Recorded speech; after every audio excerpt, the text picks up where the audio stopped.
Bismillahirrahmanirrahim. Alhamdulillahirabbil alamin.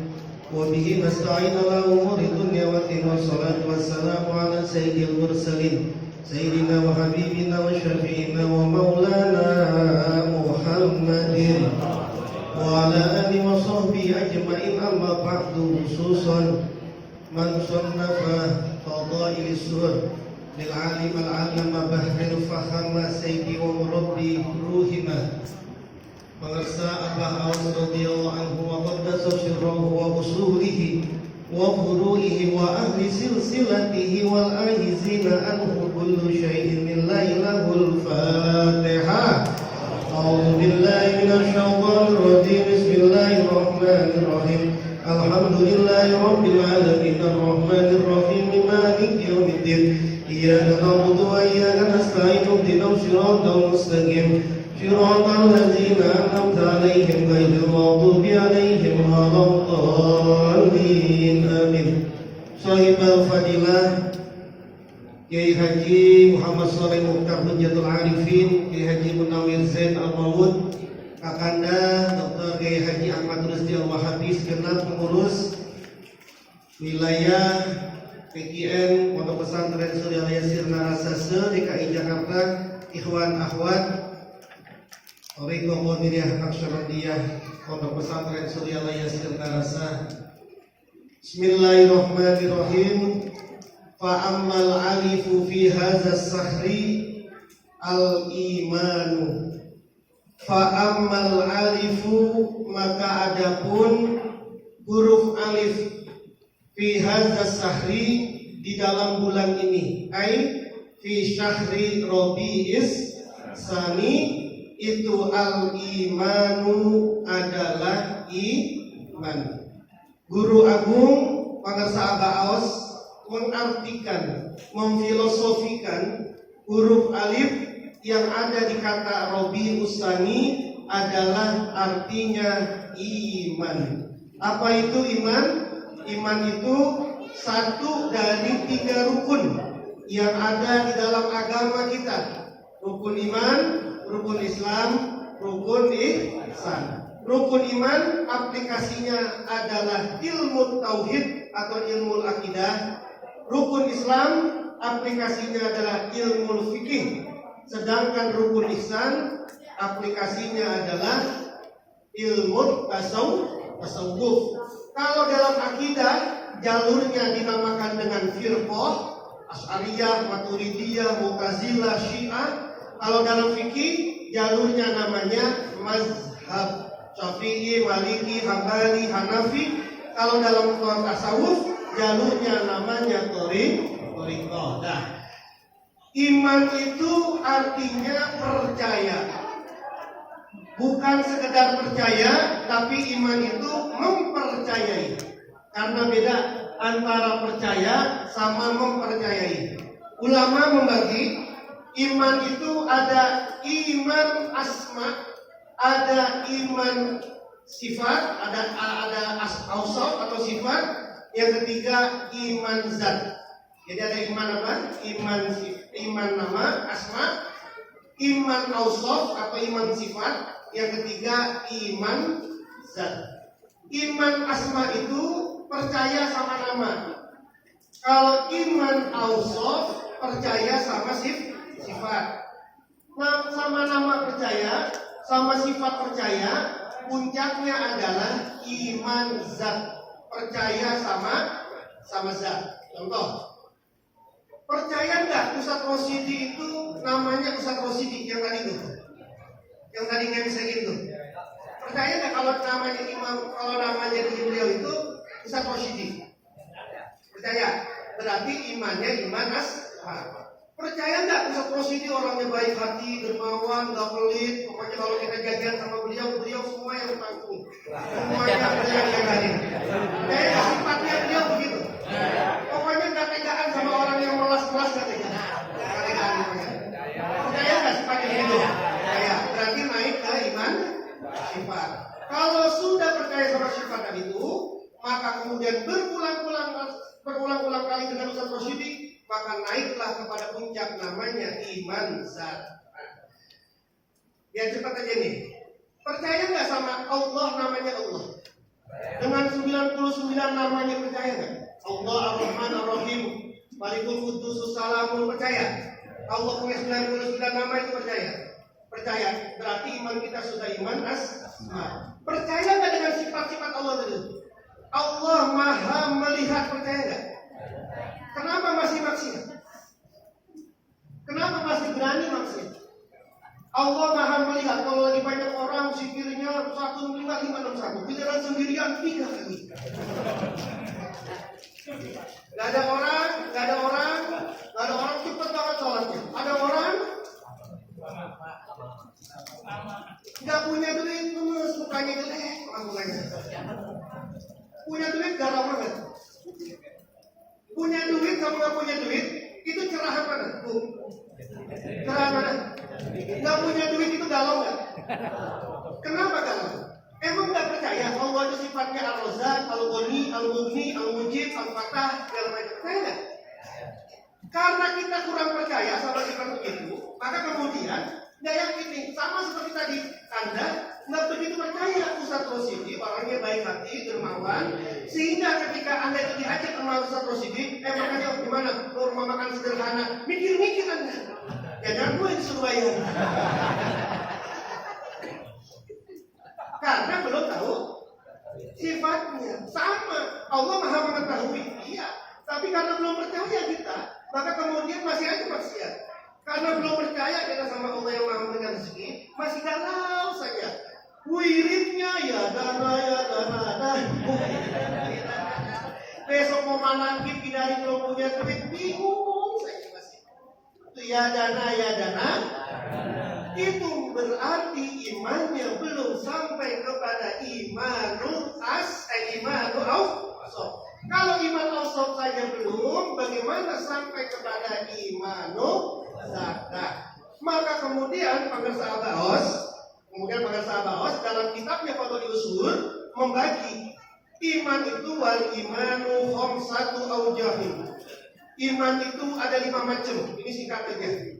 5 macam iman itu. Yang pertama imanun matbu, wa imanun maksum, wa imanun makbul, wa imanun mauquf, wa imanun mardudun.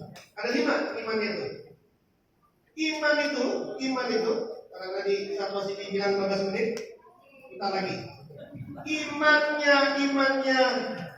Imannya apa tadi itu? Matbu yang pertama itu, iman matbu itu apa? Iman yang sudah distempel, iman yang sudah dicap, iman yang sudah diukir, iman yang sudah tidak bisa dikotak-atik, sudah tidak bisa bergoyah. Itu namanya iman matbu. Imannya sudah diukir, sudah ditancap. Imannya siapa ini? Imannya para malaikat. Maka para malaikat nggak mungkin yazid wa yanqus, imannya tidak mungkin. Nggak mungkin. Israfil sekarang musimnya orang mati, sibuk banget orang mati sekarang. Lalu kemudian Israfil bilang, Jibril, kita udah nganggur sekarang. Gantian dong sama saya. Boleh tak begitu? Tuan, lu enak banget jagain surga mulu. Gantian apa temen gua? Gantiin, jagain, lah. Boleh nggak begitu? Nggak ada begitu. Kenapa? Karena imannya malaikat itu, tidak ada iman itu kemudian malaikat itu menjadi murtad, menjadi kafir, yazid wa yanqus, tidak. Kecuali malaikat yang menjelma sebagai manusia, seperti Harut wa Marut, terus kemudian apa lagi? Yang lain sebagainya. Itu malaikat, imannya matu, tidak bisa nambah, tidak bisa berkurang. Yang kedua, imanum maksum, iman orang yang dijaga. Iman yang dijaga. Iman yang dijaga ini, iman yang dia punya keimanan, meskipun dia tergelincir sedikit dalam kemaksiatan, tetap dijaga oleh Allah imannya dia. Apa misalnya? Contoh, Nabi Ibrahim suatu ketika bilang, saya ini saking cintanya sama Allah, meskipun saya punya anak laki-laki yang saya idam-idami dari dulu, saya punya anak laki-laki, saya kasih ke Allah, saya sembelih, saya korbanin. Gitu ya. Itu kan nyohor. Saking senangnya. Maka kemudian betul dapat Ismail diperintahin untuk sembelih, tapi selamat. Nabi Musa bilang, Tidak ada orang lebih pintar dari saya. Yang paling superior cuma saya, kata Nabi Musa. Maka kemudian kata Allah, belum, ente temuin dulu hambaku tuh, yang kemudian kita sebut dengan, yang kita kenal dengan Nabiullah. Di situ Musa baru tahu, ternyata dirinya belum pintar. Nabi Yunus bertahun-tahun, puluhan tahun dakwah, cuma dapat segelintir orang. Akhirnya stres, katanya ya Allah saya udah gak sanggup, dia hancurin dia. Lalu dia kemudian kabur, Nabi Yunus kabur dimakan sama ikan. Masuk ke dalam ikan, lalu kemudian baca la ilaha illa subhanaka inni kuntu minaz zalimin. Diselamatin sama Allah, tetap iman, diselamatin sama Allah. Itu namanya imanul maksum. Imannya para nabi, imannya para rasul, imannya para aulia. Imanul maksum. Yang ketiga, imanul makbul. Iman yang diterima oleh Allah. Siapa? Orang-orang yang soleh, yang imannya tulus, yang keimanannya itu full, yang keimanannya itu betul-betul ikhlas, sungguh-sungguh iman dia kepada Allah Subhanahu wa taala. Itu namanya imannya orang-orang soleh. Yang keempat, imanul mauquf, iman yang didiemin dulu, iman yang di stop dulu, iman yang diwakofin dulu. Imannya siapa ini? Imanul mutadiin, imannya orang-orang yang berlaku bid'ah. Tapi bukan bid'ahnya kelompok sebelah. Karena menurut kelompok sebelah, kullu bid'atin dolalah wa kullu dolalatin finnar. Semua yang bid'ah adalah sesat. Semua yang sesat adalah neraka. Semua wa kullu muhdatsatin bid'ah. Semua yang baru artinya bid'ah. Setiap bid'ah sesat, setiap sesat masuk neraka. Manakiban ada enggak di zaman Nabi? Pernah Nabi melaksanakan manakiban? Pernah? Enggak pernah. Berarti di manakiban bid'ah. Ahli neraka semua iman. Baginya, bagi dia, bagi mereka. Terus siapa lagi? Nabi enggak pernah melakukan maulid. Kita maulidan bid'ah, neraka. Saya di Medan dulu tempatnya Kiai. Siapa dulu di Medan tuh? Kiai. Nah, Sultani. Kiai Sultani manakib di sana. Terus kemudian ada masjid, menurut saya mobil itu. Lalu kemudian habis sholat itu ada orang berantem. Habis sholat berantem. Terus kemudian saya bilang, Pak ini ada urusan apa ini? Terus dia bilang, saya loh habis sholat saya mau salaman. Lalu kata orang yang mau salaman, jangan salaman, ini bid'ah, dosa, ini bid'ah, ini tolak neraka. Jadi daripada saya diserahkan, cari begini. Lu masuk neraka itu. Gara-gara yang apa tadi? Gara-gara salaman habis sholat, Nabi gak pernah ngajarin bid'ah, sesat, masuk neraka. Jadi sholat, salaman habis sholat, masuk neraka. Berantem tuh gara-gara gitu. Bukan bid'ah begitu. Bid'ah yang dimaksud itu bid'ah yang terkait dengan fikih atau hukum yang sifatnya qat'iyah atau disebut dengan ibadah mahdoh yang ada di dalam rukun iman atau Islam tuh, sholat 5 waktu, puasa Ramadan, zakat, haji. Sekarang mentang-mentang Anda habis ditalqin, bolehkah sholat subuh sekarang? Habis ditalqin, sholat subuh 2 orang, yang lain 2 rakaat, saya 4 rakaat sholat subuh. Itu namanya besok puasa Ramadan, boleh nggak? Itu namanya orang yang melakukan bid'ah begini, imannya mauquf, imannya dihentikan. Yang terakhir, imanul mardud, iman yang ditolak oleh Allah. Siapa ini? Imannya orang-orang yang munafik. Apa kata mulutnya, beda apa kata hatinya. Ini namanya imanul mardud. Quran jelas-jelas mengatakan, wailul lil musallin allazina hum an sholatihim sahun. Celaka kaulah orang yang sholat, orang yang sholatnya lalai. Siapa? Orang yang sholatnya lalai itu allazina hum yura'una wa yamna'una al-ma'un. Ciri orang munafik ini adalah dia sholat tapi karena riya, karena pamer. Yang kedua, dia sholat tapi tidak mau saling membantu. Ini namanya imanun mardud. Kita semua diperintahkan oleh baginda Rasulullah Muhammad SAW untuk mengupdate, memperbaharui keimanan kita. Apa itu kalimatnya? La ilaha illallah.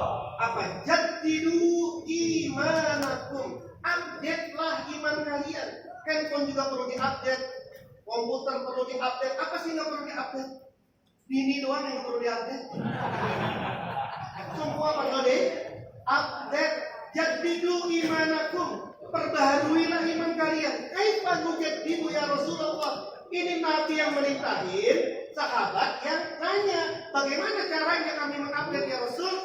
Kata Nabi, biqauli la ilaha illallah. Kalimat ini disayang banget kita semua nih. Kita disayang sama guru mursyid ini. Kalimat ini kemudian diberikan sama guru mursyid ini agar iman kita ini tidak berhenti di imanun maupul doang, tapi naik di iman kepada imanun maksum, bahkan iman ini dinaikkan kepada imanun matbu, iman yang ditancapkan. Maka kemudian kalimat ini ditalkinkan dari bawah pusarmu naik ke atas, la sampai ke ubun-ubun. Ilaha masuk ke sebelah kanan, ilaha illallah masuk ke sebelah kiri, menggariskan dari bawah naik ke atas, belok ke kanan, masuk ke kiri, balik lagi ke bawah. Kalau Anda menggambar seperti ini gambar seperti gambar bujur sangkar, bujur panah yang menancap kepada busur panah, yang menancap kepada siapapun yang akan dituju. Nita itu ditancapkan. Lalu kemudian kita ditancapkan dua nama ini, dimatbukan di sini dengan dua nama ini. Dulu kalau tidak masuk toreko, tidak ada yang mematbukan itu. Dulu sebelum masuk ke toreko, tidak ada yang mengajarkan oleh guru mursyid bagaimana mengucapkan la ilaha atau dimatbukan tadi. Tidak ada yang mengajarkan itu. Maka kemudian beruntung semua kita ini. Iman kita ini naik, kemudian dinaikkan, ditancapkan sampai kepada imanul matbu. Dalam rangka apa sih kita? Dalam rangka apa? Dalam rangka agar iman kita ini tidak goyah dalam semua suasana. Mau dalam senang engkau tetap zikir, mau dalam susah engkau tetap zikir, dihina tetap engkau biasa, dipuji engkau tetap biasa. Itulah puncak yang namanya sirna. Orang yang sudah seperti ini imannya matbu, dan kita semua sudah ditancapkan dengan kalimat ini, la ilaha illallah. Wallahul muwaffiq ila aqwamit thoriq. Assalamualaikum warahmatullahi wabarakatuh.